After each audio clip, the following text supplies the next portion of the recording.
Hi everyone, Mrs. Straka here. Hope you guys are doing well. This tutorial is to show you how to access your Alex username and password. So I've placed you all in a team through your Office 365. Um, and this is so that I have like a central location to share things with you all at the same time. So to access this, you need to log into your Office 365 account. That's your student email account. And if you don't have your password and username for that, don't worry. Just message me like through Remind or LiveGrades and I will send that to you. Okay, once you're logged into your email, come up here to the top left corner to the app launcher. We call that the waffle. And choose Teams.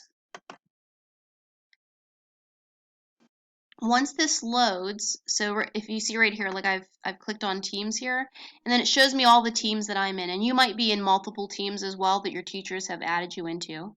So you're going to choose geometry, and here once you're into the team geometry, you have class notebook in the center of your screen.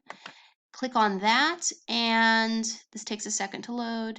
Here we go. This is slightly tricky. You have to come over here to this little arrow and open your navigation panel. Once you're in here, you should see collaboration space, content library, teacher only, and then your own name. Now, all of my students' names are listed down here because I created this team, but you're only going to see your name. Click on your name, and once that happens over here, your Alex username and password will pop up for you.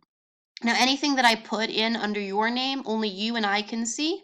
Anything that I should put in under like collaboration space, that's something that everyone that's in this team is going to be able to access. All right, so hopefully this was pretty clear for you and you're able to log into Alex. Send me a message if you need any additional help.